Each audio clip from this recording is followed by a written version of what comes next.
बघा, वडील व मुलगा यांच्या आजच्या वयाची बेरीज 31 वर्ष. आणखी एका वर्षाने वडिलांचे वय मुलाच्या वयाच्या 10 पट होईल.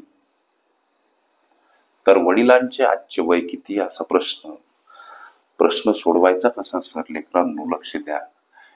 इथं मांडा वडील आणि इथं मुलगा. बघा, या रकान्यामध्ये त्यांच्या वयांचं समीकरण स्वरूप गुणोत्तर आपल्याला दाखवायचं. गणित मध्ये एका वर्षाने वडिलांचं वय मुलाच्या वयाच्या 10 पट, म्हणजे त्यांचं वर्षानंतरचं वयाचं गुणोत्तर. अर्थात मुलगा जर x वर्षाचा तर x ची 10 पट 10x. एका वर्षानंतर वडिलांचं वय मुलाच्या वयाच्या 10 पट, वर्षानंतरचं हे त्यांच्या वयाचं गुणोत्तर. आता इथं अशी रेष मारून जर का तुम्ही आजचं वयाचं गुणोत्तर मांडायचं म्हणून -1 या गुणोत्तरामध्ये कराल तर गणित चुकते. लेकरांनो लक्ष द्या. त्यांच्या आजच्या वयाची बेरीज, वयाची बेरीज, लक्ष द्या. त्यांच्या आजच्या वयाची बेरीज 31 वर्ष आहे. एका वर्षानंतर त्यांच्या वयाची बेरीज किती असेल? दोघही 1-1 वर्षाने वाढलेले असतील. 2 वर्ष इथं ऍड करा. ही बेरीज 33 वर्ष हे वर्षानंतरची त्यांच्या वयाची काय असेल? 33 वर्ष बेरीज असेल. म्हणून आता वर्षानंतरची ही त्यांची गुणोत्तर लेकरांनो इथं अधिक स्वरूपात आणि वर्षानंतरची त्यांच्या वयाची बेरीज अशा पद्धतीनं हे गणित मार्गी लावा.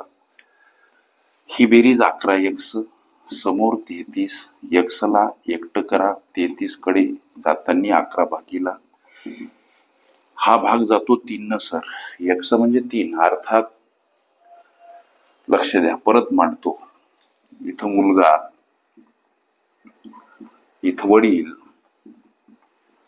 आणि हे गुणोत्तर होतं इथं वर्षानंतरच. लक्ष द्या. वर्षानंतरची त्यांची वय आता याच्यातून आपल्याला मिळणार. वडिलाचं वर्षानंतरचं गुणोत्तर 10x म्हणजे 10 गुणिला 3 अर्थात 30 वर्ष. हे जे वडिलांचं वय आहे हे वर्षानंतरचं आहे. प्रश्नामध्ये वडिलांचं आजचं वय विचारलं, हे वय वर्षानंतरचं आहे म्हणून 1 वर्ष याच्यातून वजा करा. 29 वर्ष हे या प्रश्नाचं उत्तर. मुलाचं वर्षानंतरचं वय x आहे म्हणजे 3 वर्ष आहे. त्याचं जर आजचं वय किती तर याच्यातून 1 वजा 2 वर्ष हे मुलाचं आजचं वय. 29 वर्ष हे वडिलांचं आजचं वय.